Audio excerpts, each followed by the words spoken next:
పొద్దున్నే సూర్యుడు ఉదయించక ముందే లేసేవాడు, సరైన వ్యాయామం కూడా ఉండేది. ఇవన్నీ ఉన్నప్పుడు ప్రెగ్నెన్సీస్ ఎందుకు రావు?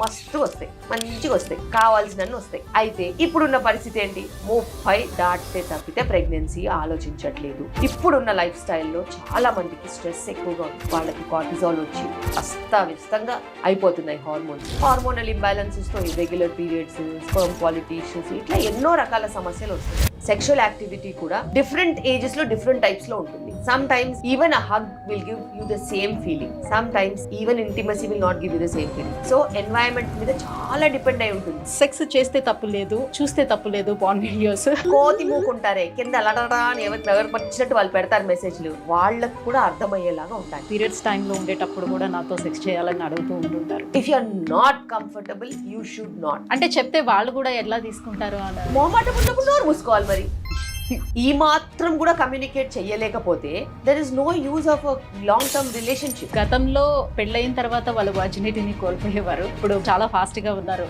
If you don't have safe sexual activity, మీరు ఖచ్చితంగా ఏదో ఒక సెక్షువల్లీ ట్రాన్స్మిటెడ్ డిసీజ్ దారిని పడతారు. లవ్ కి డెఫినేషన్ మారుతూ వెళ్తుంది. భార్యాభర్తలు విడిపోవటానికి కొన్ని రీజన్స్ చెప్తూ ఉంటారు. లైఫ్ లో ఎప్పుడైనా ఒడిదుడుకులు వచ్చినప్పుడు ఉండేదాన్నే మనం పాలిష్ అవుతూ ఉంటాం. ఇది ఎవరి మిస్టేక్ కాదు. People would want to have a house, would want to have 1 or 2 children. ఇవన్నీ మేనేజ్ చేస్తూ వెళ్ళినప్పుడు జనజీవన స్రవంతిలో కలిసి వెళ్ళిపోతున్నప్పుడు ఇలాంటి చాలా జరుగుతుంటాయి. పిల్లలు పుట్టారు కదా, అందుకే నేను లావుగా అయ్యాను అని చెప్తూ ఉంటారు. అసలు ఏ సంబంధం ఉంటుంది? బాగా తినేసి లావ్ అవడం తప్పితే వేరే ఏం లేదు. మదర్ ఇన్ లా అసలు వర్కే చేయనివ్వరు. ప్రేమ అనుకుంటారు, అది ప్రేమ కాదు, పైసా. Coming to unwanted kids ma'am, committed relationships లో ఉన్న వాళ్ళకి ఇవి యూజ్ చేయడానికి హక్కు వీలు. పెయిన్ వస్తే ఈ పెయిన్ కామనే కదా అని భరిస్తే మార్నింగ్ కి 7 అయితే చావు బతుకుల్లో 5 grams 4 grams హిమోగ్లోబిన్ తో మా దగ్గరికి వస్తారు. వచ్చినప్పుడు మేము చేసే కష్టము ఎవరు రికగ్నైజ్ చేయరు. ప్రాణం పోతే డాక్టర్ వల్ల ప్రాణం పోయిందంటారు తప్పితే ఇలా మింగొచ్చింది అందుకే పోయిందని ఎవ్వరు చెప్పరు. Hi, welcome to healthy talks with Suji.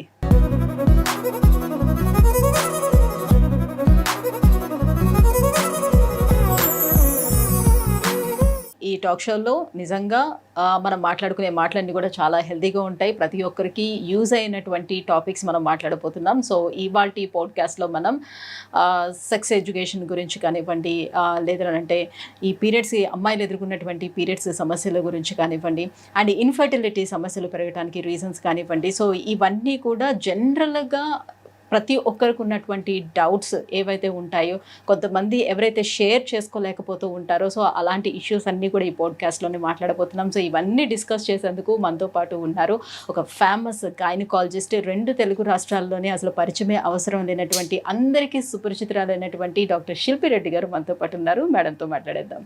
Hello ma'am. Hello, how are you? Very good ma'am. First of all మీకు థ్యాంక్స్ చెప్పుకోవాలి, ఎందుకంటే మీ టైం చాలా ప్రీషియస్ ఐ నో. సో అయినా మీకున్న టైంలో మాకు ఈ టైం కేటాయించినందుకు thank you so much for that. Welcome. So first of all sex education గురించి మాట్లాడాలనుకుంటున్నాం మ్యామ్. సో దీని గురించి మాట్లాడేదానికన్నా బిఫోర్, సో నేను ఒకటి ఎక్స్పీరియన్స్ అయిన దాని గురించి చెప్తాను. సో ఒక గైనకాలజిస్ట్తో నేను ఆల్రెడీ ఒక సెక్స్ ఎడ్యుకేషన్ గురించి ఒక వీడియో చేశాను. సో వీడియోలో కింద కామెంట్స్ అన్నీ చూసేటప్పుడు చాలా వల్గర్గా వచ్చినాయి. సో వాట్ ఐ థాట్, అసలు సెక్స్ అనే మాటని అసలు యూజ్ చేయకూడదా? ఎడ్యుకేషన్ గురించి అసలు మాట్లాడకూడదా? సెక్స్ చేస్తే తప్పు లేదు, చూస్తే తప్పు లేదు, పాన్ వీడియోస్. సో మనకి సినిమాల్లోని ఈ రొమాన్స్ చూస్తే తప్పు లేదు. సో ఎడ్యుకేట్ చేయడంలో వచ్చే తప్పు ఏంటి అసలు? ఎందుకు మనుషుల ఆలోచన ధోరణి ఈ రకంగా ఉంది? సో సెక్స్ ఎడ్యుకేషన్ అనేది ఎంతవరకు అవసరం పిల్లలకి? తప్పకుండా ఇప్పుడున్న పిల్లలకైతే కరెక్ట్ సెక్స్ ఎడ్యుకేషన్ అనేది ఇంపార్టెంట్. ఎందుకంటే వాళ్ళకి తెలియనిది చాలా అన్వాంటెడ్ ఇన్ఫర్మేషన్ వాళ్ళ బ్రెయిన్లోకి, వాళ్ళ ఐస్లోకి, వాళ్ళ మొత్తం ఆలోచనలోకి వెళ్ళిపోతుంది. అలాంటప్పుడు ఒక ఎడ్యుకేషన్ ద్వారా రైట్ ఇన్ఫర్మేషన్ ఇచ్చే బాధ్యత అనేది రెస్పాన్సిబుల్ పీపుల్కి ఉండాలి. ఇప్పుడు దానికి స్పెషల్గా సైకాలజిస్టులు ఉంటారు, సెక్స్ ఎడ్యుకేటర్స్ ఉంటారు. సో వాళ్ళు దీన్ని సటిల్గా ఎలాగైతే మనం చెప్పగలుగుతామో, వాళ్ళకి అర్థమయ్యేలాగా ఎంత జాగ్రత్తగా వాళ్ళు ఉండాలో ఆ విధంగా ప్రొఫెషనల్గా చెప్తారు. సో అలాంటప్పుడు మనము ప్రొఫెషనలిజం అనేది నిజంగా ఏ ప్రొఫెషన్కైనా ఉండాలి. అలా మనం ప్రొఫెషనల్గా బిహేవ్ చేసినప్పుడు అవతల వాళ్ళకి కూడా చాలా పద్ధతిగా అర్థమవుతుంది. ఇలా పద్ధతిగా అర్థం చేసుకుంటేనే ఇవాళ రేపు ప్రాబ్లమ్స్ రాకుండా ఉంటాయి. వాళ్ళకి నచ్చినట్టు, వాళ్ళకి కనిపించినట్టు, వాళ్ళకి అవసరం ఉన్నట్టు అర్థం చేసుకుంటే రేపు మనకి ఎన్నో ప్రాబ్లమ్స్ రావచ్చు. ఆ ప్రాబ్లమ్స్ చిన్న వయసులో ఉన్న పిల్లలకి, యుక్త వయసులో ఉన్న అమ్మాయిలకు కానీ అబ్బాయిలకు కానీ వస్తే మటుకు క్షమించరాని నేరం. సో ఇలా మనము క్షమించరాని నేరాలని, ఘోరాలని పెంచడం కంటే ఖచ్చితంగా ఒక పద్ధతిగా, ఒక మంచి దారిలో వాళ్ళని ట్రైన్ చేసుకుంటే అద్భుతమైన ఒక సమాజం అనేది ఉంటుంది. అలాంటి అద్భుతమైన సమాజంలో ఈ కోతి మూకుంటారే కింద లడడా అని ఎవరు వచ్చినట్టు వాళ్ళు పెడతారు మెసేజ్లు, అలాంటి వాళ్ళు ట్రైన్ అయ్యి ఓహో ఇలా కూడా ఉంటుందా అని వాళ్ళకి కూడా అర్థమయ్యేలాగా ఉండాలి. బికాస్ ఈ విషయంలో మాట్లాడుకున్నట్టయితే అసలు మనం ఎవరి మనుగడ లేదు. If there is no sexual activity, ఎక్కడి నుంచి పుడతారు జనాలు, ఎక్కడి నుంచి ప్రపంచం నడుస్తుంది. ఎటువంటి మానవాళి నడవాలన్నా, ఎటువంటి యానిమల్స్ పెరగాలన్నా ఖచ్చితంగా దాని గురించి కరెక్ట్ అవగాహన అనేది ఉండాలి. సేఫ్ సెక్స్ ఎడ్యుకేషన్కి సంబంధించి పిల్లలకు వివరించడంలో పేరెంట్స్ పాత్ర, అంటే వాళ్ళ రెస్పాన్సిబిలిటీ ఎంత ఉండాలి, అండ్ స్కూల్స్లో సెక్స్ ఎడ్యుకేషన్ గురించి ఉండాలంటారా? ఉంటే తప్పేమైనా ఉంటుందా? ప్రతి స్కూల్లో సెక్స్ ఎడ్యుకేషన్ గురించి క్లాసెస్ అనేవి మ్యాండేటరీగా ఉండాలి. ఒక 8th, 9th, 10th class onwards నుంచి ఉంటే మంచిది. అయితే అంతకన్నా చిన్నపిల్లలకి పేరెంట్స్ బాధ్యత తీసుకొని వాళ్ళు సరైన దారిలో పెట్టుకుంటే మంచిది. ఎందుకంటే ఎంతవరకు వాళ్ళు ఫ్రెండ్లీగా ఉండగలుగుతారు, ఎంతవరకు వాళ్ళు ఓపెన్గా ఉండగలుగుతారు అనేది ఒక పెద్ద ప్రశ్న. లేదు వాళ్ళు ఉండలేకపోతున్నారని అంటే ఆబ్వియస్లీ పీడియాట్రిషియన్స్ ఉంటారు, స్పెషలిస్టులు ఉంటారు, వాళ్ళ హెల్ప్ తీసుకోవచ్చు, తప్పేంటి. ఎనీ టైం రైట్ ఏజ్లో కనుక కరెక్ట్ అవగాహన అనేది ఉంటే మటుకు నిజంగా లాభపడతారు. టు బీ ఫ్రాంక్ మాట్లాడుకోవాలి అని అంటే గతంలో పెళ్ళయిన తర్వాత వాళ్ళ వర్జినిటీని కోల్పోయేవారు, బట్ ఇప్పుడు బిఫోర్ మ్యారేజే చాలా వరకు అందరూ చాలా ఫాస్ట్గా ఉన్నారు. సో దాని గురించి అసలు క్వశ్చన్ కూడా చేయకూడదేమో. సో ఇంత ఎర్లీగా ఇంటర్ కోర్స్లో పార్టిసిపేట్ చేయటం వల్ల వచ్చే కాంప్లికేషన్స్ ఏమైనా ఉంటాయా ఫర్దర్గా? బేసిక్గా మనము అమ్మాయిలకైనా అబ్బాయిలకైనా కరెక్ట్ ఎడ్యుకేషన్ ఇవ్వగలుగుతాం. అక్కడి నుంచి వాళ్ళ దారి వాళ్ళు తీసుకోవాలి. కొంతమందికి వాళ్ళ దారి అదే అనిపిస్తుంది, కొంతమందికి వాళ్ళ దారి సరైన దారి వాళ్ళు ప్లాన్ చేసుకుంటారు. ఏదైతేనేమి ఇప్పుడు మ్యారేజెస్, కమిటెడ్ రిలేషన్షిప్స్కి టైం పడుతుంది. అది ఎడ్యుకేషన్ అయినా అయి ఉండొచ్చు, ప్రొఫెషనల్గా అయినా అయి ఉండొచ్చు, లేకపోతే వాళ్ళ చాయిసెస్ అయినా అయి ఉండొచ్చు. మరి అంత డిలే అవుతున్నప్పుడు వాళ్ళకి ఆ జర్నీలో ఒక జర్నీలో ఉన్నప్పుడు ఎవరైనా నచ్చిన వాళ్ళు దారిలో రావచ్చు, ఏదైనా అనుకోకుండా కొన్ని జరగవచ్చు. సో ఇలాంటివి క్షణికంగా కొన్ని జరిగిపోతుండొచ్చు. బికాస్ హార్మోన్స్ అనేవి అందరికీ ఉంటాయి, హార్మోన్స్ పని చేయకుండా ఎందుకు ఉంటాయి చెప్పు. సో ఇలా మనకి committed relationships and marriages delay అవుతున్నప్పుడు ఇవన్నీ మనం ఫోర్సీ చేస్తాం, 100% ఫోర్సీ చేస్తాం. అయితే ఇప్పుడు మనకి ఏం ఆలోచించాలంటే, మనము ఎప్పుడైతే వీటి గురించి మనం మాట్లాడతామో వాళ్ళకి అర్థమయ్యేలాగా చెప్పాలి, ఏది సేఫ్ ఏది నాట్ సేఫ్. సేఫ్టీ గురించి మాట్లాడిన అయితే సెక్షువలీ ట్రాన్స్మిటెడ్ డిజీజెస్ చాలా చాలా important. If you don't have safe sexual activity, మీరు ఖచ్చితంగా ఏదో ఒక సెక్షువలీ ట్రాన్స్మిటెడ్ డిజీజెస్కి దారిన పడతారు, which or sometimes treatable, sometimes not treatable, sometimes years పడుతుంది ట్రీట్ అవ్వడానికి, సమ్టైమ్స్ లక్కీగా ఉంటే కొన్ని మెడిసిన్స్తో క్యూర్ అవుతారు. ఇంత అనర్థాలకి ఎందుకు ఎవరు దారి తీసుకోవాలి? వాళ్ళ ప్రాణాన్ని ఎందుకు పణంలో పెట్టాలి? ఏదైనా ఈ ప్రాణం కోసమే చేస్తాం, ఈ ప్రాణం కోసము ఇంత డేంజర్ తీసుకోవాల్సిన అవసరం లేదు. అది ఒకటైతే అన్వాంటెడ్ ప్రెగ్నెన్సీస్, మరి ఇంత అన్వాంటెడ్ ప్రెగ్నెన్సీస్ వచ్చినప్పుడు ఆ జరిగే physical trauma, abortions, pain, bleeding, weakness, blood loss, emotional trauma, అది వాళ్ళు జీవితాంతం క్యారీ చేస్తారు తెలుసా, జీవితాంతం క్యారీ చేస్తారు. సో అది చిన్న విషయం కాదు, బికాస్ వాళ్ళకి అర్థమయ్యేంత డెప్త్ ఉండదు. కానీ ఆ ట్రామాని క్యారీ చేసుకుని ఏళ్ల తరబడి దాని గురించి ఆలోచించుకుంటూ మళ్ళీ పిల్లలు పుట్టకపోతే ఆ బాధని ఎవరికి చెప్పుకోలేక, డాక్టర్ దగ్గర చెప్పుకోలేక, పేరెంట్స్ దగ్గర చెప్పుకోలేక, ఫ్రెండ్స్ దగ్గర చెప్పుకోలేక మింగేసి లోపటినే కుషించిపోయి కుళ్ళిపోయి ఎంతో మంది బాధపడతారు. సింగిల్గా వస్తే ఆ బాధను మాకు చెప్పుకుంటారు. ఎవరన్నా తోడు ఉంటే ఏం చెప్పుకోలేరు. మరి అలాంటి విషయాలు ఎంత తప్పు. సో నువ్వు చేసేది తప్పు అని నీకు తెలిసి నువ్వు చేస్తే అది నీకు వచ్చిన ఎడ్యుకేషన్ ఇచ్చే విజ్డమ్ కాదు. నీకు ఎడ్యుకేషన్ ఇచ్చే విజ్డమ్ నిన్ను నువ్వు కాపాడుకోవడం, నిన్ను నువ్వు సంరక్షించుకోవడం, నిన్ను నువ్వు మంచి సరైన దారిలో తీసుకెళ్ళడం. అది నువ్వు ఎడ్యుకేషన్ ద్వారా నేర్చుకున్నప్పుడు ఇంక నువ్వు ఉండి ఏంటి లాభం ఏంటి, లాభాలు ఇంక మనము చదువు చెప్పాల్సిన అవసరం కూడా లేదు, చదువు చెప్పించాల్సిన అవసరం కూడా లేదు. ఇంత చిన్న కామన్ సెన్స్ విషయాల్లో తప్పటడుగులు వేస్తే ఖచ్చితంగా వాళ్ళకి ముందు ముందు మనుగడకే మనకి ప్రాబ్లమ్స్ వచ్చే అవకాశాలు ఉంటాయి. అంటే అమ్మాయిలు మాట్లాడుకునేటప్పుడు చెప్పుకునే విషయాలు ఉంటాయి కదా కొన్ని. So girl talks. సో దాంట్లో బేసిక్ గా ఓరల్ సెక్స్ గురించి వాళ్ళ పార్ట్నర్స్ ఎక్కువగా ఫోర్స్ చేయడం జరుగుతూ ఉంటుంది. అసలు ఓరల్ సెక్స్ అనేది అసలు చెయ్యొచ్చా, చేస్తే ఎలాంటి కాంప్లికేషన్స్ ఫ్యూచర్ లో మనం ఎదుర్కోవాల్సి ఉంటుందా, సో ఓన్లీ ఉమెన్ ఎదుర్కొంటుందా లేకపోతే మేల్ కూడా ఇష్యూస్ ఏమైనా ఉంటాయా, అసలు చేయొచ్చా? బేసిక్ గా సెక్షువల్ యాక్టివిటీకి వచ్చేసరికి you have so many choices. అవి ప్లస్ ఉండొచ్చు, మైనస్ ఉండొచ్చు. అయితే పార్ట్నర్స్ ఇద్దరు మాట్లాడుకుని ఇద్దరికి సమ్మతం అయితేనే ఏదైనా సంతోషమైన సామ్రాజ్యమైనా, లేకపోతే గొడవలు విడిపోవడం తప్పితే ఏం మిగలదు. అయితే ఇద్దరు ఒపీనియన్స్ కలిస్తే సుఖంగా వాళ్ళు ఎంజాయ్ చేస్తారు. ఇద్దరు ఒపీనియన్స్ కలవకపోతే అది మనసులోనే పెట్టుకుని బాధపడుతూ దూరాలు పెరిగిపోతాయి. అండ్ సెక్షువల్ యాక్టివిటీకి వచ్చేసరికి చాలామందికి చాలా చాయిసెస్ ఉంటాయి. చాలా అన్యాచురల్ చాయిసెస్ ఉంటాయి, న్యాచురల్ చాయిసెస్ ఉంటాయి. కొంతమందికి అసలు చాలా విపరీతంగా కూడా బిహేవియర్స్ ఉంటాయి.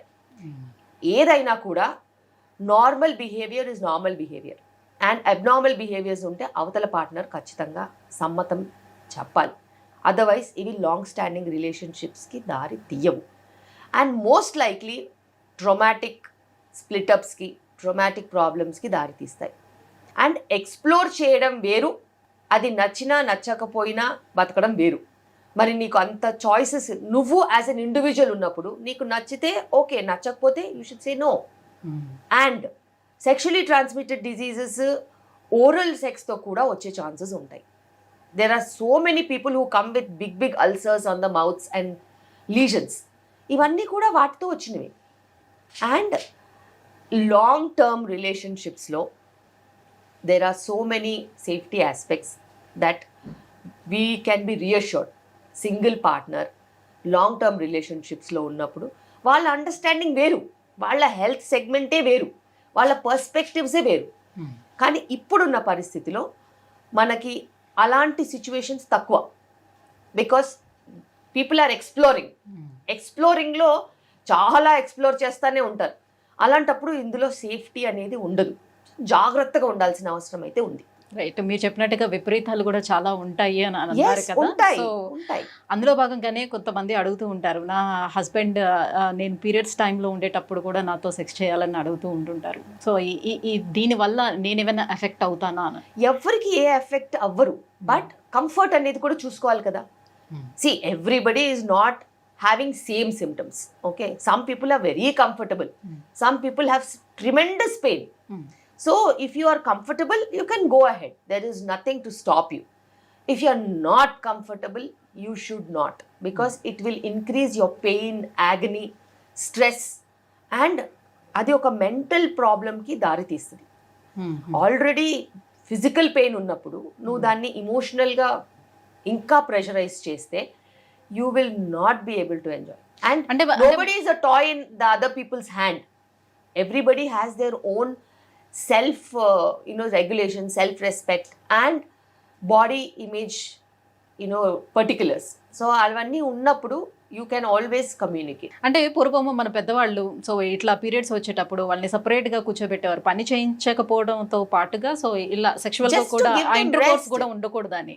అట్లా దాంట్లో ఏం సైంటిఫిక్ రీజన్ లేదని అంటారు. So basically it is not about scientific reason, it is about understanding a woman's needs, because women used to do lot of work. Okay, lot of work and a lot of house related work. Bigger families, చాలా పెద్ద families ఉండేవి, చాలా మందికి వంట చేయాల్సి వచ్చేది, చాలా పెద్ద పెద్ద డేకిసాల్ లాంటివి ఎత్తాల్సి వచ్చేది, వంట దగ్గర ఇంటి పని, క్యాటిల్, మొత్తం యానిమల్ హస్బెండరీ ఉంటే కూడా ఉమెనే చూసుకునేవాళ్ళు. ఇట్లా ఎన్నో పనులు ఉండేవి. పాలు పితకడం దగ్గర నుంచి ఇల్లు కల్లాపి కానీ ఊడవడం కానీ తుడడం ఇలా చాలా పనులు ఉండేవి. సో అలాంటి వాటికి నీకు కొంచెం రెస్ట్ ఇవ్వడానికి కొన్ని సోషల్ నార్మ్స్ గ్యాదర్ చేశారేమో తప్పితే కానీ, అండ్ అందులో ఒక పార్ట్ ఇది కూడా ఉండొచ్చు, just to give her space, recovery, additional stress లేకుండా రిలాక్స్డ్గా ఉండడానికి తప్పితే వేరే ఏ విషయాలు లేవు. So men and women sexual లైఫ్లో ఉమెన్ సాటిస్ఫాక్షన్కి ఎంత ప్రయారిటీ అనేది ఇస్తున్నారు ప్రజెంట్ మెన్స్ అనేది? అది మెన్ తప్పు కాదు, అది women should be responsible.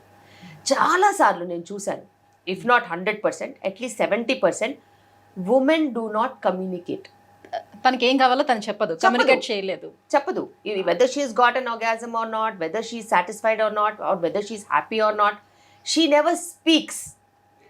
And అంటే చెప్తే వాళ్ళు కూడా ఎలా తీసుకుంటారు అనే మొహమాటం ఉన్నప్పుడు నోరు మూసుకోవాలి. మరి ఇంక అందులో ఉనికిడేది? You are an individual, he is an individual. ఇండివిజువల్గా మీరు టుగెదర్గా ఒక రిలేషన్షిప్లో ట్రావెల్ అవుతున్నప్పుడు ఇద్దరికీ ఆ మాట్లాడుకునే స్పేస్, ఓపెన్నెస్, కమ్యూనికేషన్, ట్రాన్స్పరెన్సీ ఉండాలి.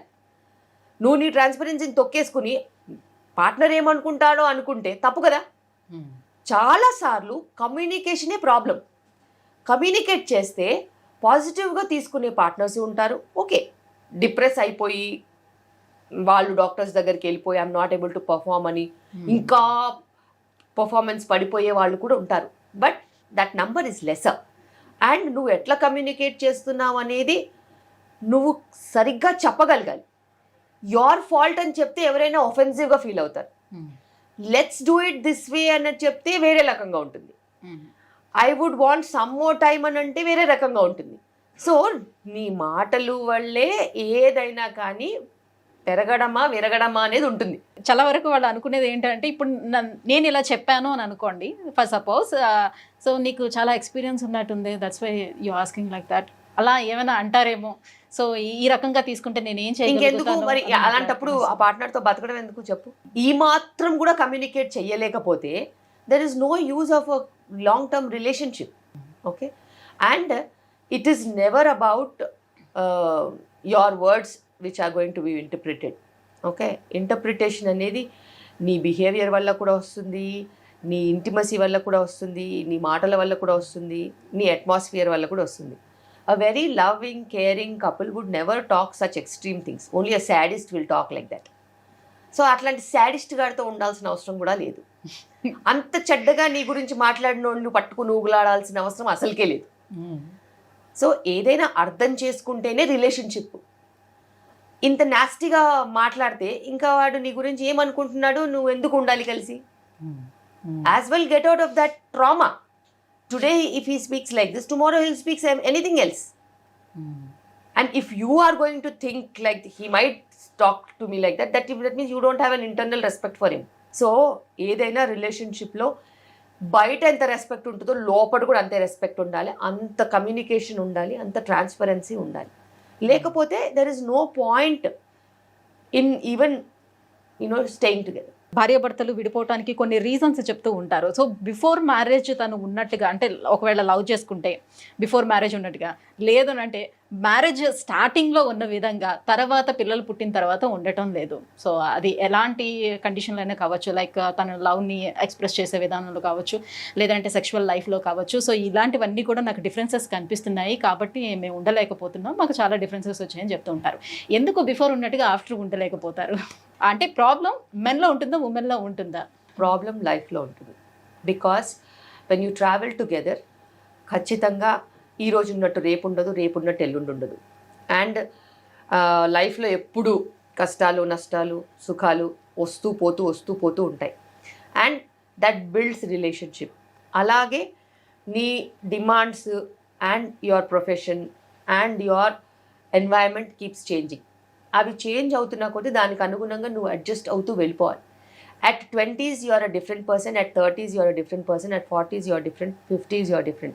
Your body is different, yes. Your work is different, your professional engagements are different, your family is different, your responsibilities are different. So prioritize అయ్యేవి prioritize అవుతూ ఉంటాయి, prioritize లేని పక్కన పడుతూ ఉంటాయి. బట్ ఇద్దరు కలిసి ట్రావెల్ చేస్తున్నప్పుడు unless it is threatening the other people's life or it is very traumatic for the other people's life, you can travel together. Adjustments ఉంటాయి, అర్థము చేసుకోవడం అనేది ఉంటుంది. అండ్ సెక్షువల్ యాక్టివిటీ కూడా డిఫరెంట్ ఏజెస్లో డిఫరెంట్ టైప్స్లో ఉంటుంది. Some times even a hug will give you the same feeling, some times even intimacy will not give you the same feeling. So environment మీద చాలా డిపెండ్ అయి ఉంటుంది. లైఫ్లో ఎప్పుడైనా ఒడిదుడుకులు వచ్చినప్పుడు ఉండేదాన్నే మనం పాలిష్ అవుతూ ఉంటాం తప్పితే ఇది ఎవ్వరి మిస్టేకు కాదు. అండ్ ఇప్పుడున్న హై స్పీడ్ సొసైటీలో చాలా డిమాండింగ్ సిచ్యువేషన్స్లో వర్క్ చాలా టైం తినేస్తుంది. అండ్ వర్క్తో పాటు other things also are very very occupying, like your own commitments కానీ, యువర్ ఫైనాన్షియల్ గ్రోత్ కానీ, కెరియర్తో పాటు ఇంట్లో ఉన్న రెస్పాన్సిబిలిటీస్ కానీ, ఎక్స్పెక్టేషన్స్ కానీ. People would want to have a house, people would want to have a vehicle, people would want to have 1 or 2 children. ఇవన్నీ manage చేస్తూ వెళ్ళినప్పుడు ఆ జనజీవన స్రవంతిలో కలిసి వెళ్ళిపోతున్నప్పుడు ఇలాంటివి చాలా జరుగుతూ ఉంటాయి. And it's just a part of life and people keep changing. లవ్కి డెఫినేషన్ మారుతూ వెళ్తూ ఉంటుంది. సో ఇప్పుడు చాలా రిలేషన్షిప్స్ అన్నీ కూడా మ్యాక్సిమం బ్రేక్ అవుతూ అలా వెళ్తున్నటువంటి ఈ రిలేషన్షిప్స్ని చూసి సో చాలామంది ఏంటంటే జస్ట్ లివింగ్ టుగెదర్ రిలేషన్షిప్ వచ్చేద్దాం, మ్యారేజెస్ ఇవన్నీ ఎందుకు, తర్వాత మళ్ళీ డివోర్స్ ఇవన్నీ తలకాయ నొప్పులన్నీ ఎందుకు, సో లివింగ్ టుగెదర్లో ఉందాం అండ్ ఫైనాన్షియల్ ఫ్రీడమ్ కూడా మనకి పోతుంది అండ్ ఆ కంపాటబిలిటీ ఉండదు. సో ఇవన్నీ ఆలోచిస్తూ ఉంటారు. సో కొద్ది రోజులు పోయిన తర్వాత ఈ మ్యారేజ్ అనే వర్డ్ కూడా ఇంకా ఉండదంటారా? అసలు ఇలాంటి రిలేషన్షిప్స్ ఏమైనా ఉంటాయా, లేకపోతే ఈ లివింగ్ టుగెదరే వెళ్తాయంటారా? చూస్తూ ఉంటుంటే ఏమనిపిస్తుంది? ఈ బేసిక్గా కుటుంబ వ్యవస్థ, మ్యారేజెస్ ఇవన్నీ కూడా చాలా చాలా చాలా కోట్ల సంవత్సరాల నుంచి ఉన్నాయి. ఆది మానవులు అప్పుడు కూడా ఉన్నారు, ఇప్పుడు కూడా లోకంలో ఉన్నారు. Who just behave like stray dogs. They can be stray dogs anywhere. అయితే కుటుంబ వ్యవస్థ అనేది చాలా స్ట్రాంగ్, చాలా స్ట్రాంగ్. అది చాలా కంట్రీస్లో కూడా ఇప్పటికీ నిలబడింది. అండ్ ఒక వ్యవస్థ ఏదైతే మనుగడ ఎప్పటి నుంచో ఉందో దాన్ని ఎవరు బ్రేక్ చేయలేరు. టెంపరీగా ఎవరైనా బ్రేక్ చేయాలని చూసినా కానీ వాళ్ళు త్వరగానే రియలైజ్ అవుతారు, అయ్యో ఇలా మనం చేయలేదని. వాళ్ళు చూపించిన దారిని అబ్బో అనుకునే వాళ్ళే చీ అని తర్వాత అనుకుంటారు. సో బేసిక్గా it's all about society. And society ఎలా వర్క్ చేస్తుంది అనేది ఎప్పుడూ చేంజ్ అవుతూనే ఉంటుంది. ఈ రోజు లాగా రేపటిలాగా ఇది బెటర్ అంటారా, అది బెటర్ అంటారు? లివింగ్ టుగెదర్ బెటర్గా ఉంటుందా, లేకపోతే మ్యారేజ్ లైఫే బెటర్గా ఉంటుందా? ఏది కరెక్ట్ వే? సేఫ్టీ కూడా చూసుకోవాలి కదా. If there is no relationship covering your entire emotional and physical attachments, then what is the security? So చాలామంది అనుకుంటారు ఓకే లివింగ్లో బాగుంటుంది అనేసి. బాగుంటుండొచ్చు ఎప్పటి వరకు, సెక్యూరిటీ అనేది ఎప్పటి వరకు ఉంటుంది? వాళ్ళిద్దరు కలిసినంత వరకు అంతే. ఆ తర్వాత ఇంకొక పార్ట్నర్ దొరికారని ఒకరు వెళ్ళిపోతే వీళ్ళ పరిస్థితి ఏంటి? సో అలా అని మ్యారీడ్ రిలేషన్షిప్స్లో వెళ్ళిపోరని కాదు, బట్ మ్యారీడ్ రిలేషన్షిప్స్లో వెళ్ళిపోయినప్పుడు there is every bit of a legalities that are there to make your secure. Responsibility అనేది ఉంటుంది. There is entire family system that governs you, that protects you. But in just random relationships, avanni undavu. And there will be nobody to share your trauma also. Anybody going through divorce, there will be families supporting them, children supporting them, or something else supporting them to stand by them. At least siblings, at least anybody. But when you are getting apart or having hardships in your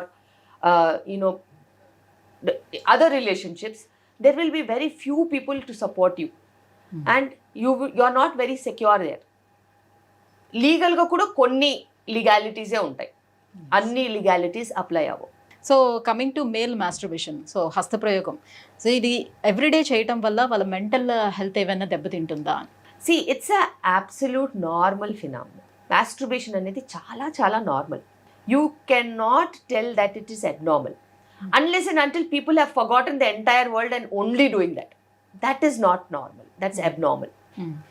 so నీ దినచర్యలు, నీ profession, నీ work space, నీ workout, నీ family life, నీ education ఇవేవి disturb అవ్వట్లేదు, once in a while you're doing it అంటే there is nothing wrong in it and it is absolutely normal and your hormones guide you and it is okay. But when you stop the entire world and you are just after it and you are doing it more than often, more than required, stopping your work or stopping your communication skills or not engaging with people around and the social life anta potundi ani ante, then that's not normal. You need help and you have professional people to help you. So ఇంతకు ముందు అయితే మనకి కరెక్ట్గా ఒక age అనేది చూసి ఒక 18 years తర్వాత లేకపోతే 21 years తర్వాత ఎడ్యుకేషన్ అయిపోయిన వెంటనే మనకి మ్యారేజెస్ అనేది చేసేవాళ్ళు. సో పిల్లల్ని కూడా ఇమీడియట్గా ప్లాన్ చేసుకుని ఈ ప్రొసీజర్ ఉండేది.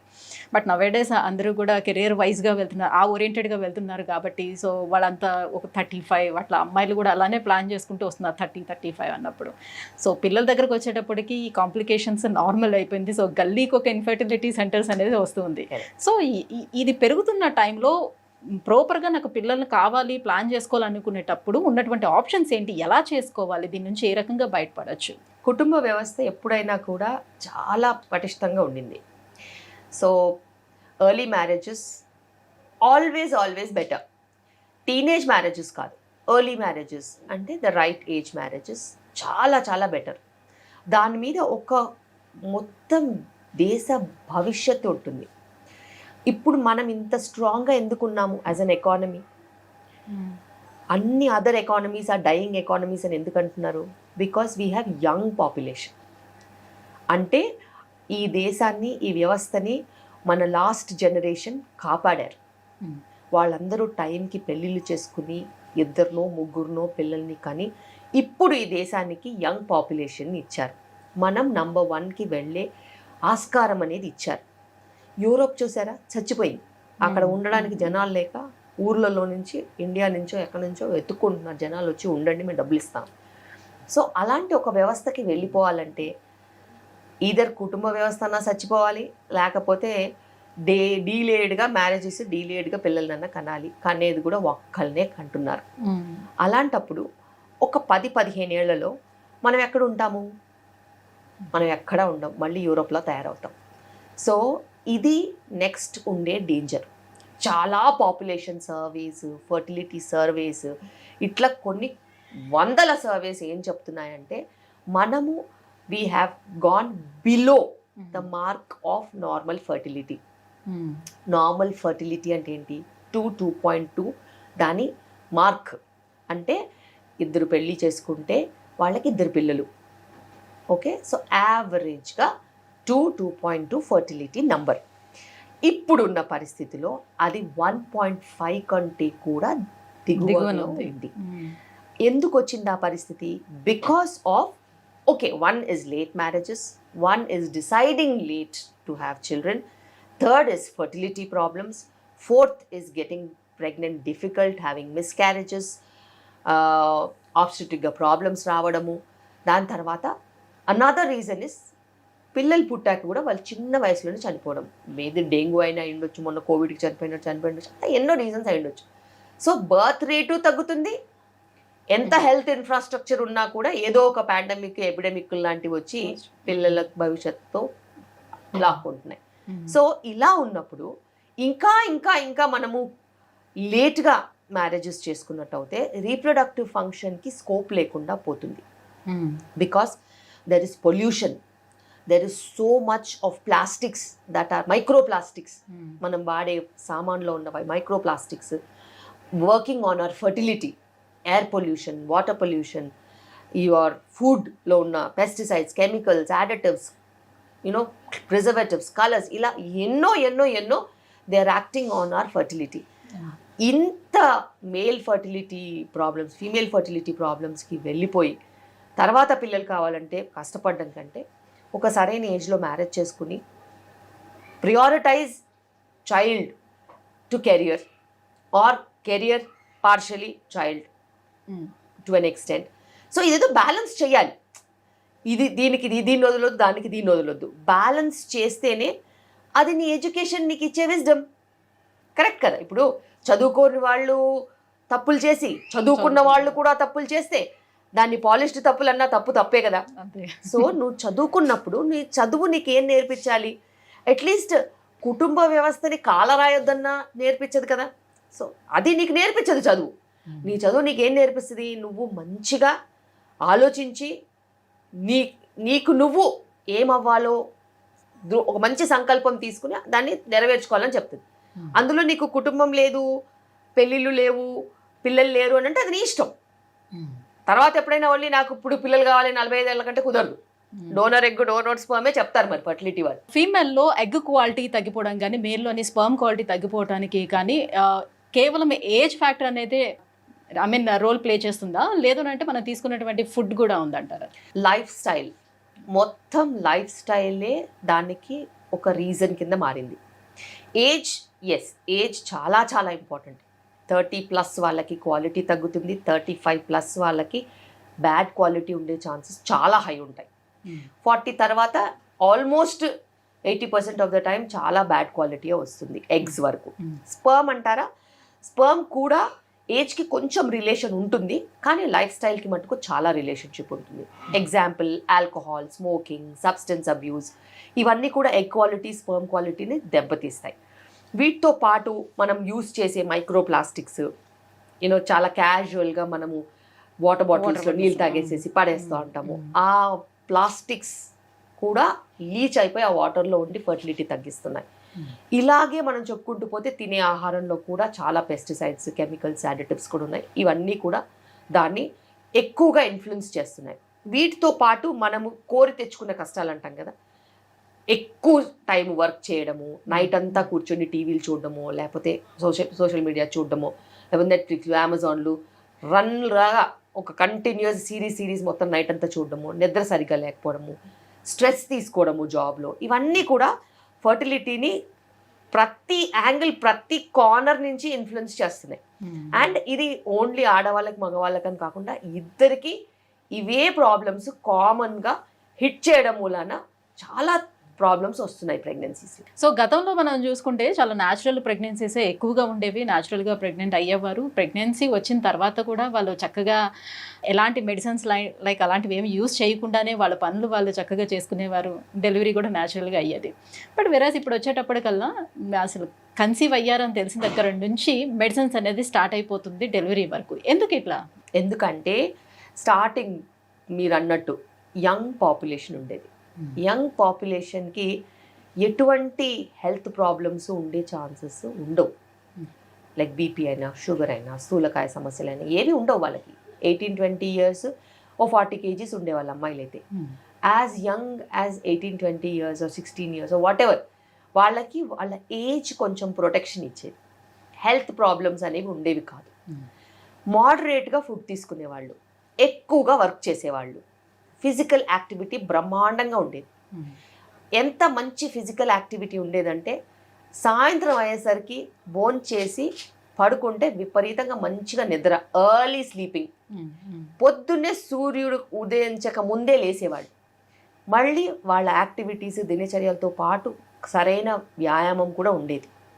ఇవన్నీ ఉన్నప్పుడు ప్రెగ్నెన్సీస్ ఎందుకు రావు? మస్తు వస్తాయి, మంచిగా వస్తాయి, కావాల్సినన్ని వస్తాయి. అయితే ఇప్పుడున్న పరిస్థితి ఏంటి? 30 దాటితే తప్పితే ప్రెగ్నెన్సీ ఆలోచించట్లేదు. అప్పటికే 60, 70, 80 కిలోలు ఉంటున్నారు. ఇది మినిమం. ఇక 90, 100 చాలా మంది ఉంటారు. స్థూలకాయ సమస్యలు హస్బెండ్ వైఫ్ ఇద్దరికీ ఉంటున్నాయి. దీంతో పాటు సబ్స్టెన్స్ అబ్యూస్ విపరీతంగా పెరిగింది, కాలుష్యం చాలా పెరిగిపోయింది. వీటన్నిటితో పాటు రాత్రి నిద్రలు ఉండవు. సో బాడీ అనేది నీ రిపేర్ ఫ్యాక్టర్ని చూసుకున్నట్టయితే హార్ట్కి శ్రద్ధ పెడుతుందా, లివర్కి శ్రద్ధ పెడుతుందా, కిడ్నీస్కి శ్రద్ధ పెడుతుందా, బ్రెయిన్కి శ్రద్ధ పెడుతుందా, ఇవన్నీ పక్కన పడేసి రీప్రొడక్షన్కి సంధిస్తుందా? ఇవ్వదు. So reproduction is the last. Body అంతా మంచిగా ఉంటే ఫస్ట్ వచ్చేది ప్రెగ్నెన్సీ. సో రీప్రొడక్షన్కి మనము మంచి దారి ఇవ్వాలి అంటే నువ్వు ఆరోగ్యంగా ఉండాలి. నువ్వు ఆరోగ్యమే లేకపోతే రీప్రొడక్షన్ ఎక్కడి నుంచి వస్తుంది? దానికి అసలు స్కోపే ఇవ్వదు బాడీ. అండ్ బాడీ నీకు షుగర్ ఉండి, బీపీ ఉండి, స్థూలకాయ సమస్యలు ఉండి, స్ట్రెస్ ఉండి, హైరాణ పడిపోతూ ఉంటే అదొక భయము, ఆందోళనతో ఉన్న పరిస్థితిలో నీకు రిప్రొడక్టివ్ హార్మోన్స్ ఎట్లా వస్తాయి మంచిగా? కార్టిజాల్ వస్తుంది, స్ట్రెస్ హార్మోన్ దండిగా వస్తుంది చాలా. కార్టిజాల్ వచ్చినప్పుడు ఇంకా వెయిట్ గెయిన్, ఇంకా షుగర్ అన్కంట్రోల్డ్ అయిపోతుంది, ఇంకా నిద్రలేమి సమస్యలు పెరిగిపోతాయి. సో ఏ హార్మోన్ ఎవరికి ఏ టైంలో వస్తే ఆ రిజల్ట్స్ వస్తాయి. ఇప్పుడున్న లైఫ్ స్టైల్లో చాలామందికి స్ట్రెస్ ఎక్కువగా ఉంది, వాళ్ళకి కార్టిజాల్ వచ్చి అస్తవ్యస్తంగా అయిపోతున్నాయి హార్మోన్స్. హార్మోనల్ ఇంబ్యాలెన్సెస్తో irregular periods, sperm quality issues, ఇట్లా ఎన్నో రకాల సమస్యలు వస్తున్నాయి. అన్నిటికంటే ఇప్పుడు ఎక్కువగా నంబర్స్ మేము చూసే థైరాయిడ్ ప్రాబ్లమ్స్ చాలా పెరిగిపోయాయి బికాస్ ఆఫ్ ఓవర్ వెయిట్. మరి అంత ఓవర్ వెయిట్ సమస్యని చాలా క్యాజువల్గా తీసుకుంటున్నారు. ఒకప్పుడు నా ఓపీకి 10-15 years బ్యాక్, ఎప్పుడో కాదు 10-15 years బ్యాక్, ఓపీడీలో ఒక 100 members నేను ఓపీడీ చూశాను అనుకో, ఒక 2-3-4 ఉమెన్ కొంచెం వెయిట్ ఎక్కువ ఉన్న వాళ్ళు వచ్చేవాళ్ళు, మిగతా వాళ్ళందరూ నార్మల్ బిలో నార్మలే వచ్చేవాళ్ళు. ఇప్పుడు వారానికి 2-3-4 నార్మల్ వెయిట్ ఉన్న వాళ్ళు వస్తున్నారు, మిగతా వాళ్ళందరూ ఓవర్ వెయిటే. వాళ్ళు ఏమనుకుంటున్నారంటే చాలా సింపుల్గా చెప్తారు, చుట్టుపక్కల అందరూ 60 kgsతో తిరుగుతున్నారు అనుకో, వాళ్ళు కూడా నార్మల్ అనుకుంటున్నారు. కానీ అది నార్మల్ కాదు. 60 is నాట్ నార్మల్. మన Indian BMIs for women are lesser. మనం అంతా 40 kgsలో ప్రెగ్నెంట్ అయ్యి 45-50 kgsకి డెలివరీ అయిపోయి సెకండ్ ప్రెగ్నెన్సీ కూడా అదే రేంజ్లో ఉన్నవాళ్ళం. ఇప్పుడు సడన్గా 60-70 నార్మల్ అని అంటే ఎట్లా కుదురుతుంది?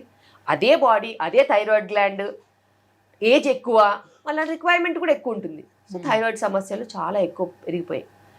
గవర్నమెంట్ ఆఫ్ ఇండియా ఎంత కష్టపడి అయోడిన్ డెఫిషియన్సీ అనుకుని, అది అనుకుని, ఇది అనుకుని అయోడిన్ సప్లిమెంటేషన్ చేసి చేసి కరెక్షన్ అనుకుంది థైరాయిడ్కి. కానీ ఇప్పుడు ఒబేసిటీ కూడా చాలా ఎక్కువగా ఒక మహమ్మారిలా తయారై. పెళ్ళప్పుడు నేను బాగానే ఉన్నాను, పిల్లలు పుట్టక ముందు నేను బాగానే ఉన్నాను, పిల్లలు పుట్టిన తర్వాత ఇంకేముంటుంది, ఇట్లానే లావు అవుతాం, పిల్లలు పుట్టారు కదా అందుకే నేను లావుగా అయ్యాను అని చెప్తూ ఉంటారు. అసలు దానికి దీనికి ఏం సంబంధం ఉంటుంది? అసలు ఏ సంబంధం ఉండదు. బాగా తినేసి లావు అవడం తప్పితే వేరే ఏం లేదు. సో ప్రెగ్నెన్సీస్లో పాతకాలంలో అన్ని పనులు చేసుకునేవాళ్ళు, వాళ్ళకి ఆ ఫ్రీడమ్ ఉండేది, వాళ్ళ పనులన్నీ వాళ్ళు చేసుకునేవాళ్ళు. డెలివరీ అయిన తర్వాత కూడా ఎక్స్క్లూజివ్ బ్రెస్ట్ ఫీడింగ్ ఇచ్చేవాళ్ళు, ఓవర్గా ఫుడ్ ఉండేది కాదు, ఇంటి పని అంతా ఉండేది. వాళ్ళు నార్మల్ వెయిట్కి సులువుగా వచ్చేసేవాళ్ళు. 1-2 years బ్రెస్ట్ ఫీడింగ్ ఇచ్చి సులువుగా వచ్చేవాళ్ళు. ఇప్పుడు చూడండి, ఆల్రెడీ ఓవర్ వెయిట్తో ప్రెగ్నెంట్ అవుతున్నారు. ప్రెగ్నెన్సీలో చాలా వర్క్ తగ్గించేస్తారు. మదర్-ఇన్-లా అసలు వర్కే చేయనివ్వరు. దానికి తోడు ఓవర్గా ఫుడ్ పెట్టేస్తారు. ప్రేమ అనుకుంటారు, అది ప్రేమ కాదు, పైశాచికత్వం. దాంతో చాలా రకాల ప్రాబ్లమ్స్ వస్తున్నాయి. షుగర్ ఉందమ్మా అని అంటే జ్యూస్ తాగొచ్చా అంటారు. దానికి అసలు ఏమైనా లింక్ ఉందా? అసలు విపరీతంగా అడుగుతారు. బేబీ పెంచితే బేబీ 10 ఏళ్ళకే డయాబెటిక్ అవుతుంది. అలాంటి బేబీస్నే పెంచుతున్నారు వీళ్ళు. సో డెలివరీ అయిన తర్వాత కూడా బ్రెస్ట్ ఫీడింగ్ ఎవరైనా ఇస్తున్నారా? అదొక భారం కింద ఫీల్ అవుతున్నారు. ఎందుకంటే వాళ్ళకి కంఫర్ట్ లేదు. వాళ్ళు ఇవ్వాలనుకున్నా కూడా ఇంట్లో వాళ్ళందరూ బేబీని ఎత్తుకుని తిరుగుతారు. సో ఈమెకి ఆ స్కిన్ టు స్కిన్ కాంటాక్ట్ ఏది, ప్రైవసీ టైం ఏది? మదర్ అటు సోషల్ మీడియాకి టైం ఇవ్వాలి, అటు వర్క్ ఏమన్నా ఉంటే చూసుకోవాలి, అటు బేబీని చూసుకోవాలంటే టైం అంతా స్ప్లిట్ అయిపోవట్లా. సో దాంతో పాటు కొంచెం బ్రెస్ట్ ఫీడింగ్ మీద అవేర్నెస్ ఎంత పెంచినా కూడా బ్రెస్ట్ ఫీడింగ్ అనేది స్లోగా తగ్గిపోయింది. ఇంతకుముందు 2 సంవత్సరాలు 2.5 సంవత్సరాలు కూడా బ్రెస్ట్ ఫీడింగ్ ఇచ్చేవాళ్ళు. ఇప్పుడు అది 6 months వరకు ఎక్స్క్లూజివ్ బ్రెస్ట్ ఫీడింగ్ తీసుకెళ్లాలంటే కూడా చాలాసార్లు కష్టమవుతుంది. సో ఆ కష్టానికి కూడా వీళ్ళు తెలుసుకోకుండానే వీళ్ళకి అది ప్రాబ్లం అని తెలియకుండానే వాళ్ళు అలా అయిపోతున్నారు, ఇవ్వలేకపోతున్నారు. Because it's a consistent responsibility. అంత కన్సిస్టెంట్గా ఏ రెస్పాన్సిబిలిటీ వాళ్ళు తీసుకున్నది లేదు. అండ్ చైల్డ్ని కూడా చాలాసార్లు ఇమోషనల్గా డిప్రెస్ అయిపోయి ఇదేనా నా పని, నేను ఇంక దీనికైనా పనికి వస్తాను అలా కూడా అనుకునే వాళ్ళు ఉంటారు. అంటే ఇప్పుడు వర్కింగ్ ఉమెన్ ఉన్నారు అని అంటే వాళ్ళు ఒక 3 months పిల్లలు పుట్టిన 3 monthsకే వర్క్ స్టార్ట్ అయిపోవడం, వెళ్ళిపోవడం. 6 months వరకు మెటర్నిటీ లీవ్ ఉంటుంది. గవర్నమెంట్ ఆఫ్ ఇండియా ఆ ప్రొవిజన్ ఇచ్చింది. ఎందుకంటే 6 months మెటర్నిటీ లీవ్ ఇస్తే వీళ్ళు ఎక్స్క్లూజివ్గా బ్రెస్ట్ ఫీడింగ్ ఇస్తారని. కానీ మన వాళ్ళు ఏం చేస్తారు, అప్పుడప్పుడు 7th month 8th monthకి మెటర్నిటీ లీవ్ తీసేసుకోవడం వల్ల బేబీతో ఎక్కడ ఉంటుంది time. So that's the wrong step. ఎప్పుడైనా కానీ నువ్వు ప్రెగ్నెన్సీలో యాక్టివ్గా ఉండి ఆఫీస్కి వెళ్ళి ఇంటి పని చేసుకుంటూ ఇద్దరు హస్బెండ్ వైఫ్ ఫిట్నెస్ మెయింటైన్ చేసుకుంటే డెలివరీ అయిన తెల్లారి నుంచి నువ్వు మెటర్నిటీ లీవ్ తీసుకుంటే 6 months నువ్వు బేబీతో ఉండొచ్చు. ఆ 6 monthsలో నీకు లాక్టేషన్ మంచిగా ఎస్టాబ్లిష్ అయిపోతే ఆ కిటుకు నీకు తెలిసిపోతే ఇంటి పని ఎలా చేసుకోవాలి, బేబీని ఎప్పుడు చూసుకోవాలి, బేబీకి ఫీడింగ్ ఎప్పుడు ఇవ్వాలి, నాకంటూ ఎప్పుడు టైం ఉంటుంది, నేను ఆఫీస్కి అంటే ఎలా మేనేజ్ చేయాలని అన్నీ ఆలోచించుకుని సవ్యంగా పెట్టుకుంటే అది కదా నెక్స్ట్ ప్లానింగ్. 6 months తర్వాత కూడా వాళ్ళకి ఈజీగా ఉంటుంది పాత. అంటే వాళ్ళు బలవంతంగా ఇప్పుడు ఈ ఫీడింగ్ అనే ఆఫ్ చేయడం వల్ల ఏమైనా సమస్య వస్తుందో తల్లికి? అసలు ఆఫ్ చేయాల్సిన అవసరమే లేదు. ఎక్స్ప్రెస్డ్ బ్రెస్ట్ మిల్క్ అనేది చాలా చాలా సులువు. దానికి ఇంటెన్షన్ ఉండాలి. ఆఫీస్లో కూడా ఎవ్రీ 2-3 hours ఒకసారి బ్రెస్ట్ మిల్క్ ఎక్స్ప్రెస్ చేసి ఫ్రిడ్జ్లో పెట్టాలి. వచ్చేటప్పుడు ఫ్లాస్క్లో పెట్టేసుకొని తెచ్చేసుకోవాలి. సో ఇది అందరూ చేయాల్సిన ప్రక్రియ అండ్ ఇది కష్టం కాదు. దీనికి ఒక మంచి ఇంటెన్షన్ ఉండాలి. ఫోర్స్డ్గా మన బ్రెస్ట్ ఫీడింగ్ ఆపేస్తే వెయిట్ లాస్ అనేది ఆగిపోతుంది. ఫుడ్ అనేది అప్పటిదాకా ఎక్కువ తీసుకుంటాం కదా, ఫుడ్ ఆపరు చాలా మంది. సో దాంతో వెయిట్ గెయిన్ అనేది మళ్ళీ స్టార్ట్ అవుతుంది. రైట్. సో డెలివరీస్ విషయానికి వచ్చేటప్పుడు సో నార్మల్ డెలివరీ అవ్వడమే చాలా మంచిది అనేది ఉన్నటువంటి ప్రచారం. అయితే ఇప్పుడు ఏమంటున్నారంటే అంటే 2 వాదనలు వినిపిస్తున్నాయి. నార్మల్ డెలివరీ కూడా ఇబ్బందే కలుగజేస్తుంది లేడీస్కి. నార్మల్ డెలివరీ చేసేటప్పుడు పెల్విక్ మజిల్స్ అన్నీ లూజ్ అయిపోతూ ఉంటాయి. సో వాళ్ళకు కూడా బ్యాక్ పెయిన్ వస్తూ ఉంటుంది, వెజైనా లూజ్ అయిపోతుంది, తర్వాత సెక్షువల్ లైఫ్ అంతా కూడా ఇబ్బందిగా అనిపిస్తుంది. కాబట్టి సిజేరియన్కి వెళ్ళిపోదామని అనుకుంటున్నారు. ఇది ఎంతవరకు వాస్తవం అంటారు? వీళ్ళు కొత్త కాన్సెప్ట్ కనుక్కున్నారు. అనాది కాలంలో నుంచి కొన్ని వేల కోట్ల సంవత్సరాల నుంచి నార్మల్ డెలివరీసే అయినాయి. సర్జరీస్ ఎప్పటి నుంచి అవుతున్నాయి? కొన్ని సంవత్సరాల నుంచి అవుతున్నాయి. అవి ఎందుకు అవుతున్నాయి? మదర్కి ఏదైనా లైఫ్ థ్రెటనింగ్ ప్రాబ్లం ఉంటే, బేబీకి ఏదైనా లైఫ్ థ్రెటనింగ్ ప్రాబ్లం ఉంటే చేయాల్సిన ప్రొసీజర్ని ఇంత క్యాజువల్గా అడాప్ట్ చేసేసుకుంటారని నేను కూడా ఎప్పుడు అనుకోలేదు. లాస్ట్ 5 ఏళ్ల నుంచే ఈ పిచ్చి బాగా ముదిరిపోయింది. ఇది పిచ్చే తప్పితే వాస్తవత్వం లేదు. ఎందుకంటే పాతకాలంలో కూడా 10 మంది పిల్లల్ని కన్నారు. ఎలా కన్నారమ్మా? అంత లూజ్ అయిపోయి, అంత వేస్ట్ అయిపోయి, అంత పనికి రాకుండా అయిపోతే 10 మందిని ఎలా కంటారు చెప్పండి? ఉమెన్ సెక్షువలీ అట్రాక్టివ్గా ఉండి మంచిగా ఉంటేనే కదా 10th చైల్డ్ అనేది వస్తుంది. లేకపోతే చెట్టుకు పుట్టుకు పుడతారా ఏంటి? ఏ వరాలు ఎవరు ఇవ్వరు. హస్బెండ్తో కాపురం చేస్తేనే ప్రెగ్నెన్సీస్ వస్తాయి. అలాంటప్పుడు అది ఎంత పెద్ద అపోహ. దాన్ని ఎలా వీళ్ళు అనవసరంగా లిఫ్ట్ చేస్తున్నారు? It's a wrong concept. It's a wrong concept. Actually when you deliver normally నీకు బాడీకి ఇంకా ఈజ్ ఆఫ్ రికవరీ ఉంటుంది. అండ్ ఈజ్ ఆఫ్ రికవరీతో పాటు నువ్వు చేసుకోవాల్సిన మినిమల్ ఎక్సర్సైజెస్ చేసుకుని జాగ్రత్తగా ఉండి మంచి వైటమిన్స్ తీసుకొని, ఇప్పుడు ఏజ్ ఎక్కువ ఉంటున్నారు కాబట్టి, యంగ్గా ఉంటే నీకు ఆ పరిస్థితి కూడా ఏం లేదు. నీ ఏజే నిన్ను ప్రొటెక్ట్ చేస్తుంది. ఇప్పుడు హయ్యర్ ఏజెస్లో డెలివరీ అవుతున్నారు కాబట్టి నువ్వు తీసుకోవాల్సిన వ్యాయామం కానీ, ఎక్సర్సైజెస్ కానీ, డయట్ కానీ, మంచి వైటమిన్స్ కానీ తీసుకుంటే నీ రికవరీ కూడా బాగుంటుంది. You can also have multiple children and you can also have a very active sexual life. అసలు దేనికి భయపడాల్సిన అవసరం లేదు. అండ్ సమాజంలో అపోహలకి ఉన్నంత ప్రామినెన్స్ చిట్ చాట్కి, టాక్స్కి అండ్ గాసిప్కి ఉన్నంత ఇంట్రెస్ట్ దేనికి ఉండదు. ఈ గాసిప్ అనేది చాలా తప్పు. ఏదన్నా అవసరం ఉంటే మీరు బట్టల గురించో నగల గురించో మాట్లాడుకోవాలి, కానీ ఈ ఆడవాళ్ళు కూర్చొని సెక్షన్ల గురించి, నార్మల్ డెలివరీల గురించి, దాని రికవరీ గురించి చదువురాని వాళ్ళు మాట్లాడితే ఎంత బ్యాడ్గా ఉంటుంది. సో ప్రపంచం అంతా టాపిక్లు తక్కువైపోయినాయి సోది చెప్పుకోవడానికి. ఇలాంటి టాపిక్ల మీద సోది చెప్పి అందరినీ పక్కదారి పట్టిస్తున్నారు. వీళ్ళు ఎట్లాగో పక్కదారి పడతారు, వేరే వాళ్ళని కూడా పక్కదారి పట్టించాలని చూస్తున్నారు. కానీ అది నిజం కాదు. సో ఇప్పుడు నార్మల్ డెలివరీ చేసుకోవాలనుకునే వాళ్ళకు కూడా ఆ పెయిన్స్ ఎవరైతే తట్టుకోలేకపోతున్నారో సో పెయిన్ రెడ్యూస్ చేయడానికి కోసం కూడా ఒక ఇంజెక్షన్ ఇస్తున్నారు అని అంటున్నారు. సో ఇలా తీసుకోవటం ఎంతవరకు కరెక్ట్ అంటారు? బేసిక్గా పెయిన్ ఆఫ్ డెలివరీ ఎప్పుడూ మారలేదు. కొన్ని కోట్ల సంవత్సరాల నుంచి అదే డెలివరీ, అదే పెయిన్. కానీ ఆడవాళ్ల పర్సెప్షన్ మారింది. ఇంతకుముందు అసలు లేబర్ పెయిన్ వస్తుందని చెప్తే కూడా అవునా సరే ఓకే వెళ్ళిపోతారు అంతే. అంటే వాళ్ళకి అదేంటో తెలీదు. ఎవరు వాళ్ళకి బ్రెయిన్ వాష్ చేయలేదు. వచ్చినప్పుడు నొప్పులు అయిపోయినాయి, డెలివరీ అయిపోయింది, వెళ్ళిపోయారు. నొప్పి ఉండేనా అంటే మీరు చెప్పినారు కదా బాగుంటుందని, ఏదో ఉండింది అయిపోయింది. ఇదే ఎక్స్ప్రెషన్ దానికి ఇంపార్టెన్స్ ఎవరు ఇవ్వలేదు. వాళ్ళని లేబర్ పెయిన్లో నేను అడిగాను. 25 సంవత్సరాల నుంచి డెలివరీలు చేస్తున్నాను నేను. 20 ఏళ్ల ముందు, 15 ఏళ్ల ముందు, 10 ఏళ్ల ముందనే చూసుకో. నీకు లేబర్ పెయిన్లో ఎవరైనా అడిగితే నొప్పి ఎక్కువగా ఉందమ్మా అంటే తట్టుకుంటానమ్మా, ఏం కాదు, అయిపోద్దిగా, ఇంతసేపు అవుద్ది. ఇది అడిగే క్వశ్చన్. ఇప్పుడు ఇంట్లో నుంచి బయలుదేరతాలే అప్పటి నుంచి మొదలు పెడతారు. My wife is in labour, she's having severe pain. ఏది వన్ ఫింగరే. సో పెయిన్ అనేది వాళ్ళు పెయిన్లో ఎడ్యుకేషన్ తీసుకున్నారు. అన్ఎడ్యుకేటెడ్ పీపుల్ పెయిన్కి ఇంపార్టెన్సే ఇవ్వలేదు. అంటే ముళ్ళు కూడా ఎప్పుడు గుచ్చుకోని అమ్మాయిలకి మేము డెలివరీలు చేస్తున్నాం ఇప్పుడు. ఆలోచించండి. సో అలాంటప్పుడు వాళ్ళకి అది ఎంత పెద్ద విషయమో ఇది ఎంత చిన్న విషయం. అండ్ లేబర్లో టైం మేనేజ్మెంట్ ఇంపార్టెంట్. ఒక హస్బెండ్ అయితేనేమి లేకపోతే ఫ్యామిలీ అయితేనేమి నీకు సపోర్ట్ చేయాలి, నిన్ను ఎంగేజ్ చేయాలి, నీతో 4 మాటలు చెప్పాలి, 4 పాటలు వినాలి, లేకపోతే 4 రకాలుగా. ఆ టైం మేనేజ్మెంట్ చాలా చాలా ఇంపార్టెంట్. నీకు జైల్లో పెట్టేసి సంవత్సరము ఒక్క రోజు కూడా జైల్లో ఒక సంవత్సరంలాగా ఉంటుంది. సేమ్ అలాంటి బిహేవ్ చేస్తే నీకు పెయిన్ ఎక్కువనే అనిపిస్తుంది. కానీ ఒక్క రోజు మొత్తం నువ్వు కూర్చొని భజన చేయండి, అసలు టైం తెలుస్తుందా? ఓవర్ నైట్ చేస్తారు కదా భజనలు, రాత్రంతా చేస్తారు, ఎప్పుడు తెల్లారుతో తెలియదు. అవునా? So it is all about engaging time management. ఆ టైం మేనేజ్మెంట్కి సరైన సపోర్ట్ ఉంటే ప్రతి ఉమెన్ డెలివరీ అయ్యే ఛాన్స్ ఉంటుంది, నార్మల్ డెలివరీ అయ్యే ఛాన్స్ ఉంటుంది. అండ్ ఇంకా పెయిన్ మేనేజ్మెంట్ అంటారా, చాలా చాలా చాలా ఒక స్ప్రెడ్డే ఉంది. పెయిన్ కిల్లర్స్ కాకుండా, నీకు ఎంటోనాక్స్ అనే గ్యాస్ కాకుండా, ఎపిడ్యూరల్ కాకుండా, వాటర్ బర్దింగ్ కాకుండా, ఇట్లా ఎన్నెన్నెన్నెన్నో ఉన్నాయి. కానీ అవన్నీ ఆప్షన్ అనుకునే వాళ్ళకి వాటిల్లో కూడా పెయిన్ రిలీఫ్ ఉండదు. బికాస్ ఏదో అనుకుంటారు, ఏదో ఉంటుంది. సో ఎప్పుడైనా మన బాడీని మనం నమ్మాలి.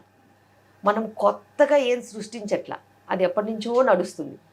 నడుస్తున్న దాన్ని నడుస్తున్నట్టు నడిపించేస్తే డెలివరీ కూడా కళ్ళు మూసుకొని తెలుసుకునేలోపు అయిపోద్ది. కానీ అలా నడవనీయకుండా ఇదేంటి అదేంటి అదేంటి దానికి ఏంటి దీనికి ఏంటి, నేనెందుకు నువ్వెందుకు నువ్వు ఉన్నదెందుకు అని ఇలాంటి క్వశ్చన్లు వేస్తే మీ ట్రామానే ఎక్కువ అవుతుంది. సో ఇప్పుడు లేటెస్ట్గా ముహూర్తాలు చూసి కూడా మీరు సిజేరియన్ చేసి పిల్లల్ని అంటున్నారు కదా. అవును, చదువు ఉన్నవాళ్ళు, చదువు వచ్చిన వాళ్ళు, చదువు చెప్పేవాళ్ళు ఇలాంటి మూర్ఖత్వానికి లొంగితే ఇంకా మనం ఏం చేయలేము. అండ్ అన్నిటికంటే వింత ఏంటంటే పౌరోహిత్యం తెలిసిన వాళ్ళు కూడా కొంతమంది ఇలాంటి వాటికి ప్రోత్సహిస్తున్నారు. వాళ్ళకి పెట్టుడు ముహూర్తాలు అనేవి పనిచేయవనే సంగతి తెలుసు. ఈ జనాభా ఎవరైతే పోయి పెట్టించుకుంటారో వాళ్ళు జస్ట్ బకరా అవుతున్నారు అంతే, అందులో ఏమాత్రం నిజం లేదు. సో అమ్మాయిలు ఇంకా ఎక్కువగా ఎదుర్కొనే ప్రాబ్లమ్స్లో పీరియడ్స్ సమస్యలు. ఈ పీరియడ్స్లో కూడా చాలామంది చాలా ఎక్కువ పెయిన్ కూడా భరిస్తూ ఉంటారు, చాలా ఇబ్బంది పడుతూ ఉన్నటువంటి సమస్యలు చూస్తూ ఉంటాం. బేసిక్గా పీరియడ్స్ విషయానికి వచ్చేటప్పుడు ఇప్పటికీ కూడా స్టిల్ ఎవరికైనా విమెన్ పీరియడ్స్ వచ్చినప్పుడు మెన్కి తెలియకుండా ఉండాలి, అదొక పెద్ద ఒక తప్పులాగా చూడటం. అండ్ ఒక శానిటరీ ప్యాడ్స్ కూడా తీసుకోవడానికి వెళ్ళేటప్పుడు కూడా షాపు వాళ్ళు కూడా అట్లానే ఒక కవర్లోని దాన్ని ప్యాక్ చేసి ఇవ్వడం, బయటికి కనిపించకుండా ఉండేటట్టు చూడడం. సో ఇదంతా ఏంటి అంత ఇంప్యూర్గా ఎందుకు చూడాలి ఈ పీరియడ్స్ని అనేది? It is not about purity and impurity, అది ఎప్పుడు కాదు. It is about your conservative thinking. Conservative thinking అనేది ఎవరికి వాళ్ళు ఇచ్చుకున్నది తప్పితే ప్రపంచం దాన్ని అలా చెయ్యాలని ఎప్పుడూ చెప్పలేదు. అండ్ కొంతమందికి అది ప్రైవసీ అనుకుంటారు, కొంతమందికి అవి మిస్ఫార్చ్యూన్ అనుకుంటారు, కొంతమంది దాన్ని దాచుకుంటారు, కొంతమంది దాన్ని ఓపెన్గా చెప్తారు, కమ్యూనికేట్ చేస్తారు. What ever said and done, that's only a personal approach తప్పితే అది మనము అందరికీ చెప్పలేము. And it's a natural phenomena. ఆ ఫినామినా వల్లనే పిల్లలు పుడుతున్నారు. మరి అలాంటంత బయోలాజికల్ ఫినామినాని తప్పు పట్టాల్సిన అవసరమే లేదు. దాంట్లో ఎడ్యుకేషన్ లేకపోతే నువ్వు ఎట్ట పుడతావు? చెట్టుకు పుట్టేస్తారా? పుట్టరు కదా. You have to get your self in to a womb of a mother which the lining sheds every month to make the pregnancy happen. And pregnancy లేకపోతే మళ్ళీ పీరియడ్ వచ్చేస్తుంది. సో ఇంత బయోలాజికలీ రెలవెంట్ ప్యూర్ సైంటిఫిక్ ఫినామినాన్ని ఎవ్వరు తప్పుపట్టడానికి లేదు. So periods అందరికీ, ఆడపిల్లలందరికీ periods గురించి తెలుసు అని అనుకుంటారు. బట్ పీరియడ్స్ ఏ రకంగా వస్తాయి? సో ఇప్పుడు ఎవ్రీ మంత్ ఎగ్ రిలీజ్ అయితేనే పీరియడ్స్ వస్తాయా? సో ఎలా వస్తుంది ఏంటి అసలు దాని గురించి చాలా మందికి తెలిసే అవకాశం ఉండదు. సో మెన్స్ట్రువల్ సైకిల్ అనేది ఒక యావరేజ్గా 21 days to 35 days వరకు ఒక యావరేజ్ మెన్స్ట్రువల్ సైకిల్ ఉంటుంది. ఈ యావరేజ్ మెన్స్ట్రువల్ సైకిల్ని 2 bits కింద మనం డివైడ్ చేయవచ్చు. First half estrogen cycle, second half estrogen progesterone combination ఉంటుంది. ఫస్ట్ హాఫ్లో ఎగ్ ఫామ్ అవుతుంది. ఒక చిన్న ఎగ్ ఓవరీలో నుంచి ఫామ్ అవుతూ ఒక 20 mm 22 mm సైజ్కి ఎగ్ వస్తుంది ఓవరీలో. ఏదో ఒక ఓవరీలో నుంచి ఒక ఎగ్ తయారవుతుంది. వెరీ రేర్లీ 2 eggs తయారవుతాయి, లేకపోతే 1 egg ఎవ్రీ మంత్ ఆల్టర్నేట్గా వస్తూ ఉంటుంది, ఒక ఓవరీలోంచి ఇంకొక ఓవరీలోంచి. ఆ ఎగ్ వచ్చినప్పుడు ఆ ఎగ్ ఈస్ట్రోజన్ని ప్రొడ్యూస్ చేస్తున్నప్పుడు ఆ ఈస్ట్రోజన్ అనేది ఆ యూట్రస్లో ఉన్న లైనింగ్ ఏదైతే ఉంటుందో ఆ లైనింగ్ని డెవలప్ చేస్తుంది. ఆ లైనింగ్ని అది డెవలప్ చేసినప్పుడు ఎగ్ రిలీజ్ అయిన తర్వాత అప్రాక్సిమేట్లీ మిడ్ సైకిల్ హాఫ్ టైంలో అది రిలీజ్ అవుతుంది. రిలీజ్ అయినప్పుడు ఒక 30-day సైకిల్ అంటే 15-16 day రిలీజ్ అవుతుంది. రిలీజ్ అయినప్పుడు ప్రొజెస్ట్రాన్ స్టార్ట్ అవుతుంది. ఆ ప్రొజెస్ట్రాన్ ఈ లైనింగ్ని ఇంకా నరిష్ చేస్తుంది. నరిష్ చేసి ప్రెగ్నెన్సీ వస్తే దానికి నరిష్మెంట్ ఇస్తుంది. ఫుడ్ ఫర్ ప్రెగ్నెన్సీ అనమాట. ఒకవేళ ప్రెగ్నెన్సీ రాకపోతే ఎగ్జాక్ట్గా 14-15 daysకి ఈస్ట్రోజన్ ప్రొజెస్ట్రాన్ రెండూ పడిపోయి పీరియడ్ వస్తుంది. అండ్ ఇవన్నీ కూడా మాస్టర్ హార్మోన్స్తో నడుస్తాయి. బ్రెయిన్ పిట్యూటరీ గ్లాండ్లో రిలీజ్ అయ్యే follicle stimulating hormone, luteinizing hormone, thyroid hormones, prolactin hormones ఆధ్వర్యంలో ఈ అంతా వ్యవస్థ నడుస్తూ ఉంటుంది. ఇది ఒక నార్మల్ మెన్స్ట్రువల్ సైకిల్ జరిగే పద్ధతి. ఇది కొంతమందికి కొద్ది రోజులు ఎక్కువ ఉంటుంది, కొద్ది రోజులు తక్కువ ఉంటుంది, కొంచెం లైనింగ్ ఎక్కువ ఉంటుంది, కొంచెం లైనింగ్ తక్కువ ఉంటుంది, అప్పుడప్పుడు ఎగ్ వస్తుంది, అప్పుడప్పుడు రాదు. ఇవన్నీ కూడా డిఫరెన్సెస్ ఉంటాయి. కానీ బేసిక్ మెకానిజం అయితే ఇదే. సో ఇప్పుడు పీరియడ్స్ టైంలోనే చాలా మందికి ఎక్కువ పెయిన్ వస్తుంది, కొంతమందికి అంత పెద్ద పెయిన్ కూడా ఏం అనిపించదు, అసలు తెలియదు కూడా, అలా ఉంటుంది. సో పెద్దవాళ్ళు చెప్తుంటారు పెయిన్ వచ్చినా కూడా మంచిదే, నీకు కన్సీవ్ తొందరగా అవుతావు, నువ్వు డెలివరీ బాగుంటుందని కొంతమంది చెప్తూ ఉంటారు. అసలు ఇందులో వాస్తవం ఎంత? నిజంగా పెయిన్ వస్తే అట్లా ఉంటుందా? బేసిక్గా పెయిన్ అనేది నేను చెప్పాను ముందే, అదొక పర్సెప్షన్. కొంతమందికి ఎక్కువ వస్తుంది, కొంతమందికి బాగా పెయిన్ ఉన్నా కూడా చిటుక్కన్నట్టు కూడా ఉండదు. సో పెయిన్ అనేది subjective to your body. And కొంతమందికి డిస్మెనోరియా అంటాం, అంటే పీరియడ్ పెయిన్. ఆ డిస్మెనోరియా 2-3 రకాలుగా ఉంటుంది. స్పాస్మోడిక్ డిస్మెనోరియా, కంజెస్టివ్ డిస్మెనోరియా అని ఇట్లా 2-3 రకాలుగా ఉంటుంది. ఆ పీరియడ్ పెయిన్కి మనము న్యాచురల్ మెథడ్స్ కొన్ని ట్రై చేయాలి. న్యాచురల్ మెథడ్స్లో టైంకి తినడం, టైంకి పడుకోవడం, ఎక్కువగా ఫ్యాటీ ఆయిలీ ఫుడ్స్ ఎక్కువ తీసుకోకపోవడము, క్యాలరీస్ కొంచెం కరెక్ట్గా ఉండడం, వ్యాయామం కరెక్ట్గా ఉండడము, నైట్ తొందరగా పడుకోవడం, ఇవన్నీ నీ పీరియడ్ సైకిల్ని ఇన్ఫ్లుయెన్స్ చేస్తాయి. వీటన్నిటితో పాటు నీ మంచి ఎగ్ ఫార్మేషన్, ఎగ్ రిలీజ్ ఉంటే నీకు అంతగా ఇబ్బంది ఉండదు. ఎగ్ ఫార్మేషన్, ఎగ్ రిలీజ్లో ప్రాబ్లం ఉందనుకో నీకు కొంచెం పెయిన్ ఎక్కువగా ఉండే ఛాన్సెస్ ఉంటాయి. యానోవిలేటరీ సైకిల్స్లో అప్పుడప్పుడు బ్లీడింగ్ ఎక్కువ ఉండే ఛాన్స్ ఉంటుంది. సో ఇలాగా డిఫరెంట్ ప్రాబ్లమ్స్ డిఫరెంట్ ఉంటాయి. ఫైబ్రాయిడ్స్ ఉంటే పెయిన్ ఎక్కువ ఉండే ఛాన్స్ ఉంటుంది, ఎండోమెట్రియోసిస్లో ఎక్కువ ఉండే ఛాన్స్ ఉంటుంది. ఇవన్నీ కూడా మనం రూల్ అవుట్ చేసుకోవాలి. అండ్ కొంతమందికి జస్ట్ ఈ స్పాస్మోడిక్ కంజెస్టివ్ డిస్మెనోరియాస్ ఉన్న వాళ్ళకి కొంచెం హాట్ ప్యాక్ పెట్టుకుంటే కూడా అబ్డమిన్ పెల్విస్ దగ్గర కొంచెం రిలీఫ్ ఉంటుంది. కొంతమందికి పెయిన్ కిల్లర్ తీసుకుంటే కానీ తగ్గదు. అలా ఇప్పుడు ఫైబ్రాయిడ్స్ ఉన్నా, ఎండోమెట్రియోసిస్ లాంటి ప్రాబ్లమ్స్ ఉన్నా, అడినోమయోసిస్ లాంటి ప్రాబ్లమ్స్ ఉన్నా వాళ్ళకి దానికి స్పెసిఫిక్ మేనేజ్మెంట్ ఇస్తే తప్పితే తగ్గదు. సో ఇలా ప్రాబ్లమ్ని బట్టి కూడా మనము సొల్యూషన్స్ అనేది చూసుకుంటూ ఉండాలి. సో అలా రెగ్యులర్గా ఆ పెయిన్ వస్తుందని పెయిన్ కిల్లర్స్ యూజ్ చేయడం వల్ల ఏమైనా ఇబ్బంది ఉంటుందా ఫర్దర్గా? అలా ఇబ్బంది పడాల్సిన అవసరం ఉండదు. ఎందుకంటే pain killer acts only at that day, ఆ టైంలో. మళ్ళీ నెక్స్ట్ పీరియడ్కి మళ్ళీ వాడుకోవచ్చు. బట్ ఎందుకు వస్తుంది పెయిన్, దాన్ని ట్రీట్మెంట్ చేసుకుంటే ఎప్పుడైనా బెటర్గా ఉంటుంది. రైట్. పీరియడ్స్ రాకుండా కూడా కొన్ని రకాల టాబ్లెట్స్, అంటే దాన్ని ఎక్స్టెండ్ చేసుకోవడానికి కూడా కొన్ని రకాల టాబ్లెట్స్ యూజ్ చేస్తూ ఉంటారు. సో దానివల్ల ఏమైనా ఇష్యూస్ వస్తాయంటారా? ఖచ్చితంగా పీరియడ్ సైకిల్ని డిస్టర్బ్ చేస్తే ఫ్యూచర్లో ఇర్రెగ్యులర్ పీరియడ్స్ వచ్చే ఛాన్స్ ఉంటుంది, వెయిట్ గెయిన్ ఛాన్సెస్ ఉంటాయి, బ్లోటింగ్ ఛాన్సెస్ ఉంటుంది. అండ్ ఇర్రెగ్యులారిటీస్ వల్ల చాలా ఇబ్బందులు పాలైన వాళ్ళు కూడా ఉంటారు. ప్రొవైడెడ్ మీరు ఎప్పుడు పీరియడ్ పోస్ట్పోన్మెంట్కి ట్యాబ్లెట్స్ తీసుకోవద్దు unless and until it's some kind of dire emergency. కానీ ఇప్పుడు చాలా టూ క్యాజువల్ అయిపోయాయి ఎమర్జెన్సీస్ కూడా. డిస్టర్బ్ చేసినట్టు అయితే సైకిల్స్ డిస్టర్బ్ అయ్యే ఛాన్సెస్ ఉంటాయి, వాటితో వచ్చే సైడ్ ఎఫెక్ట్స్ కూడా చాలా ఉంటాయి. మ్యామ్, గతంలో పీరియడ్స్ వచ్చేటప్పుడు క్లాత్స్ అనేది యూజ్ చేసేవారు, రైట్? అప్పుడు ప్యాడ్స్ అనేది అవైలబుల్ లేకపోతుంటే క్లాత్స్ యూజ్ చేసేవారు. సో క్లాత్స్ యూజ్ చేయడం అంటే యూజ్ చేసింది మళ్ళీ ఉతికి ఆరేసి మళ్ళీ చేయటం అలాంటివి చేస్తుండేవాడి వల్ల వాళ్ళకి ఇన్ఫెక్షన్స్ రావడం అనేది జరుగుతుందని ఏవో ప్యాడ్స్ అనేది కొన్ని రకాల మార్కెట్లోకి వచ్చే తర్వాత ప్యాడ్స్ యూజ్ చేస్తున్నారు. ఇప్పుడు ప్యాడ్స్ యూజ్ చేయడం వల్ల కూడా ఇన్ఫర్టిలిటీకి దారి తీస్తుంది అని చెప్తున్నారు. ఇందులో వాస్తవం ఎంత? ఖచ్చితంగా బ్యాక్ టు రూట్స్ అని చెప్తారు. బ్యాక్ టు రూట్స్ అంటే ఏంటి? ఇంతకుముందు క్లాత్ వాడేవాళ్ళు ఇప్పుడు మళ్ళీ పీరియడ్ ప్యాంటీస్ వచ్చాయి. బికాస్ పీరియడ్ ప్యాంటీస్ అనేవి safe, washable, eco friendly and good for environment, healthy for the one who is using it also, and that's one of the safest methods అని decide చేశారు. The only thing is కొంచెం ఫ్రీక్వెన్సీగా మార్చుకోవాలి అంతే. And wash చేసుకుని మళ్ళీ reuse చేసుకోవచ్చు. అవి anti bacterial కోటింగ్తో కూడా వస్తాయి. ఇవి మళ్ళీ బ్యాక్ టు రూట్స్ కాన్సెప్ట్లో వచ్చాం. ఎందుకు వచ్చింది ఆ కాన్సెప్ట్? ఎందుకంటే చాలా రకాలుగా ప్లాస్టిక్స్, మైక్రో ప్లాస్టిక్స్ అనేవి ఈ ప్యాడ్స్ ద్వారా బాడీలో నుంచి లీచ్ అయ్యి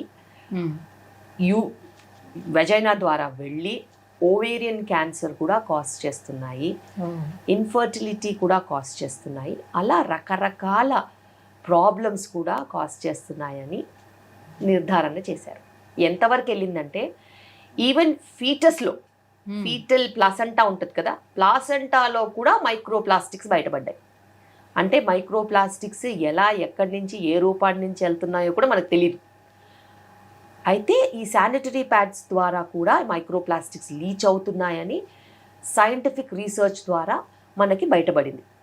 అదే కాకుండా ఈ మైక్రో ప్లాస్టిక్స్ ఏవైతే ఉంటాయో, ప్లాస్టిక్స్ ఏవైతే ఉంటాయో యూస్ చేసిన వాటిలలో, అది ల్యాండ్ ఫిల్స్ కాజ్ చేస్తున్నాయి.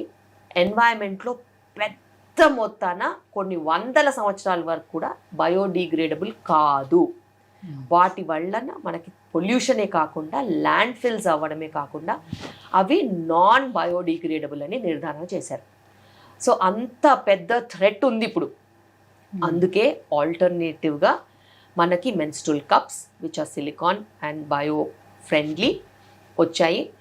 అండ్ బయోడిగ్రేడబుల్ శానిటరీ ప్యాడ్స్ వచ్చాయి. చాలా బ్రాండ్స్ ఉన్నాయి biodegradable sanitary pads. Bamboo stem నుంచి చేయడము, కొన్ని హస్క్ నుంచి చేయడము, అలా రకరకాలుగా బయోడిగ్రేడబుల్ ఒక 30 to 40 డేస్లో మొత్తం డిగ్రేడ్ అయిపోయేలాగా మనకి ప్రొడక్షన్ ఉంటుంది, డిస్ట్రిబ్యూషన్ కూడా ఉంది. విలేజ్ లెవెల్ నుంచి సిటీ లెవెల్ వరకు కూడా ఆ నెట్వర్క్ అనేది ఉంది. అండ్ ఆ దారిలో మేము కూడా చాలా కృషి చేస్తున్నాం. నాకు డాక్టర్ కే శిల్పి రెడ్డి ఫౌండేషన్ ఉంది. ఆ ఫౌండేషన్ ద్వారా కూడా biodegradable non plastic sanitary pads అనేది గవర్నమెంట్ స్కూల్స్లో మేము ఫ్రీగా పంచిన రోజులు కూడా ఉన్నాయి అవేర్నెస్ కోసం. అదే కాకుండా మళ్ళీ ఈ పీరియడ్ ప్యాంటీస్ కూడా ట్రైబల్ చిల్డ్రన్కి, యంగ్ ఉమెన్కి ట్రైబల్ ఏరియాస్లో మనం 2 to 3 కనుక ఇచ్చినట్టు అయితే వాళ్ళు 5 years వరకు కూడా వాడుకోవచ్చు. సో అంత వాళ్ళకి సేఫ్టీ కూడా ఉంటుంది, హెల్తీ కూడా, అండ్ పెద్దగా ట్రైన్ చేయాల్సిన అవసరం ఉండదు. అండ్ ఎవరైతే మ్యారీడ్ ఉంటారో, ఎవరైతే చైల్డ్ బర్త్ అయిన వాళ్ళు ఉంటారో వాళ్ళకి వాళ్ళ సైజుని బట్టి మనము మంచి ట్యాంపూన్స్ కాకుండా, ట్యాంపూన్స్తో కూడా మళ్ళీ అదే ప్రాబ్లం, మైక్రో ప్లాస్టిక్స్, ఫైబర్, ఇవన్నీ మనకేంటో తెలియదు. మనం మెన్స్ట్రువల్ కప్స్ ఇస్తాం. మెన్స్ట్రువల్ కప్స్ ఇచ్చినప్పుడు కూడా వాళ్ళకి ఈ సేఫ్టీ ఆస్పెక్ట్లో జస్ట్ కప్ తీయడం, ఎంటీ చేయడం, వాష్ చేసుకోవడం, హాట్ వాటర్లో బాయిల్ చేసుకొని రీయూజ్ చేసుకోవడం, and 1 cup will last for many years. So ఇవి ఎన్వైరన్మెంటల్ ఫ్రెండ్లీ, ఉమెన్కి healthy, training minimum, and sustainable and cost effective. And ఇట్లా మనము చూసుకున్నట్టు అయితే అటు వీళ్ళ హెల్త్ బాగుంటుంది, ప్లాస్టిక్స్ వల్ల నష్టము ఉండదు, అటు మనం సమాజానికి కూడా, ఎన్వైరన్మెంట్కి కూడా ఫ్రెండ్లీగా వెళ్ళొచ్చు. Coming to unwanted kids ma'am, so ఇప్పుడు షాప్స్లోని చాలా దొరికేస్తున్నాయి కాబట్టి, సో ఎవరైతే పిల్లలు వచ్చి హాస్టల్లో ఉండి వాళ్ళు చదువుకోవడానికి వస్తున్నారో వాళ్ళు కూడా యూస్ చేయడం జరుగుతూ ఉంది. సో న్యూలీ మ్యారీడ్ కపుల్ కూడా ఈజీగా యూస్ చేస్తూ ఉన్నారు. సో లాంగ్ టర్మ్లో ఇవి యూస్ చేయడం వల్ల వచ్చే కాంప్లికేషన్స్ ఎలా ఉంటాయి? అన్వాంటెడ్ కిడ్స్ అంటే నాకు గుర్తుకొచ్చింది 2 రకాలు ఉంటాయి అందులో. ఒకటి ఎమర్జెన్సీ కాంట్రసెప్షన్, ఇంకొకటి అబార్షన్ పిల్స్. అయితే ఈ ఎమర్జెన్సీ కాంట్రసెప్షన్ అనేది దాని పేరే ఉంది, it's an emergency contraception, but it is not contraception అని. రెగ్యులర్గా క్యాజువల్గా ఇంటర్కోర్సు, కమిటెడ్ రిలేషన్షిప్స్లో ఉన్న వాళ్ళకి ఇవి యూజ్ చేయడానికి హక్కు వీలు లేదు. Because they are only for emergency purpose. లైఫ్లో ఎమర్జెన్సీస్ ఎప్పుడు ఉంటాయి? ఎప్పుడన్నా ఒకసారి ఉంటుంది. అది ఎవరికి, అందరికీ రావాల్సిన అవసరం లేదు ఎమర్జెన్సీస్. ఎవరికైనా ఎమర్జెన్సీ వచ్చినప్పుడు, for example rape or anything that is not at all predicted at that time, emergency contraception use చేయాలి. If you fall in that fertile time, period నిన్న అయిపోయింది, ఈరోజు ఎందుకు ఎమర్జెన్సీ కాంట్రసెప్షన్? రేపు నీకు పీరియడ్ వచ్చేలా ఉంది, ఈరోజు ఏదైనా యాక్సిడెంటల్ ఇంటర్కోర్స్, ఈరోజు ఎందుకు emergency contraception? So your doctor has to decide whether you really need it or not. So ప్రతి ఎమర్జెన్సీ కండిషన్ నువ్వు డిసైడ్ చేయొద్దు, నీ డాక్టర్ డిసైడ్ చేస్తుంది. And whether to give you or not తను డిసైడ్ చేస్తుంది. This is first thing. Second thing, abortion pills. ఈ abortion pills అనేవి చాలా చాలా ట్రిక్కీ. ఆ అబార్షన్ పిల్స్ కొన్ని కోట్ల ప్రాణాలు తీసేసుకున్నాయి. If given under supervision in a medical setup, నీకు ఫాలో అప్ ఉంటుంది. You are entitled to give a safe environment, correct protocol, follow it up, everything is clear or not, you will judge and you will give them that safety. నీకు safety లేకుండా ఎటపడితే అటు తీసుకుంటే నీ ప్రాణాలు పోతాయి. ఏ హాస్టల్లోనో మీరు అన్నట్టు ఏ ఇంట్లోనో పొద్దున్న లేసే వరకు బతికి ఉండరు. ఎందుకంటే మేము ఆ ట్యాబ్లెట్స్ ఇవ్వాలి అని అంటే ఖచ్చితంగా హిమోగ్లోబిన్ చెక్ చేస్తాము, ఓకే, థైరాయిడ్ చెక్ చేస్తాము, స్కాన్ చేస్తాము, ఎన్ని వీక్స్ ఉందో చూస్తాము, దాని ప్రకారం డోస్ ఇస్తాము. ఫస్ట్ డోసులు, సెకండ్ డోసులు, ఫాలో అప్ స్కాన్లు కూడా ఉంటాయి. వీళ్ళు మింగేస్తే ఎటపడితే అటు మింగితే, అది యూట్రస్లోనే లేకపోతే ట్యూబ్లో ఉంటే, అది పగిలిపోతే, పెయిన్ వస్తే ఈ పెయిన్ కామనే కదా అని భరిస్తే మార్నింగ్కి శవమైతే వెళ్తారు. సో ఇలా ఎంతోమంది చనిపోయి కాంట్రవర్షియల్ కేసెస్ అయినవి కూడా మీరు చూశారు. అంటే ఫామ్ అయిన ఎంబ్రియో ట్యూబ్స్లో ఉండిపోతాయి అంతే, వాళ్ళకి తెలియదు కదా. సి భయానికి మింగేసే వాళ్ళు ప్రెగ్నెన్సీ టెస్ట్ పాజిటివ్ రాగానే మింగుతారు, కానీ నేను స్కాన్కి వెళ్ళాలా? స్కాన్ డాక్టర్ రాస్తే కానీ చేయరుగా. మరి నువ్వు డాక్టర్ దగ్గరికి వెళ్తే డాక్టర్ నీకు కరెక్ట్గా చూసుకుంటుంది. డాక్టర్ దగ్గరికి వెళ్ళని వాళ్ళ గురించి చెప్తున్నాను నేను. ప్రెగ్నెన్సీ పాజిటివ్ వచ్చింది కదా అని టాబ్లెట్స్ మింగేసి ఓవర్ బ్లీడింగ్ అయ్యి కొలాప్స్ అయిపోయి చావు బతుకుల్లో 5 grams 4 grams హీమోగ్లోబిన్తో మా దగ్గరికి వస్తారు. వచ్చినప్పుడు మేము చేసే కష్టము ఎవరు రికగ్నైజ్ చేయరు. ప్రాణం పోతే డాక్టర్ వల్ల ప్రాణం పోయింది అంటారు తప్పితే ఇలా మింగొచ్చింది అందుకే పోయిందని ఎవ్వరు చెప్పరు. అది వాళ్ళు మాకు కూడా చెప్పరు. She was very healthy yesterday, they went in to the hospital and she died అంటే ఆలోచించండి ఎంత భయంకరంగా ఉంటుందో. ఎంతమంది డాక్టర్స్ దాన్ని అట్లా బ్లేమ్ తీసుకుని మనకి కష్టాలు పాలయ్యారో. So every woman is very healthy 1 day before she takes a nonsense tablet. And if it is an ectopic, if it ruptures or if it is ఒక 12 weeksకి 6 weeksది మెడిసిన్ మింగిందనుకో, అది అటు ఇటు కాకుండా మధ్యలో ఇరుక్కుపోతే బ్లీడింగ్ అయితానే ఉంటుంది. Clots clots clots clots bleeding అవుతుంటుంది placenta ఉన్నంత వరకు. వాళ్ళు కొన్ని లీటర్స్ ఆఫ్ బ్లడ్ లాస్ అవుతుంది. సో ఇదంతా కూడా జనాలకి అవేర్నెస్ లేక కాదు, ఓవర్ స్మార్ట్ బిహేవియర్. మాకే తెలుసు, మాకు అన్నీ తెలుసు, మా పక్కింటి వాళ్ళు యూజ్ చేస్తారు, మా ఫ్రెండ్ యూజ్ చేసింది, she had never a problem. Every situation is different. ఒక మనిషికి ఇంకో మనిషికి పోలికే లేదు. నీ హిమోగ్లోబిన్ వేరు, నీ యూట్రస్ వేరు, నీ ట్యూబ్స్ వేరు, నీ సైజ్ ఆఫ్ ప్రెగ్నెన్సీ వేరు, నువ్వు కనుక్కున్నది వేరే టైంలో, నీకు ప్రోటోకాల్ వేరు ఉంటుంది. దీన్నే కదా మెడిసిన్ అంటారు. అందుకే కదా 10 ఏళ్ళు 15 ఏళ్ళు చదవాలి. లేకపోతే క్రాష్ కోర్స్ లాగా 4 రోజుల్లో కంప్లీట్ చేసేయచ్చుగా. దీనికి ఈ మెడికేషన్, దానికి ఆ మెడికేషన్, దీనికి ఈ మెడికేషన్, డెలివరీ ఇట్లా ఉంటుంది, సెక్షన్ ఇట్లా ఉంటుంది అని అయిపోద్ది. అలా ఉంటుందా చెప్పండి? అలా ఉండదు కదా. సో సిచ్యువేషన్స్ బట్టి మనకి మేనేజ్మెంట్స్ అనేవి నేర్చుకోవడానికి కొన్ని ఒక డికేడ్ పడుతుంది. అదంతా క్యాజువల్గా అబార్షన్కి మెడికేషన్స్ ఇళ్లల్లో కూర్చుని మింగేస్తే ఎంత అనర్థం. It's purely non sense. And అది అసలు ఎవరికి ఎంకరేజ్ చేయొద్దు. And it is very very very dangerous. Right. Thank you ma'am, thank you so much. So చాలా టైం మాకు స్పెండ్ చేసి సో మచ్ గుడ్ ఇన్ఫర్మేషన్ కూడా వ్యూవర్స్ అందరికీ కూడా పాస్ చేశారు. Thank you so much. Thank you.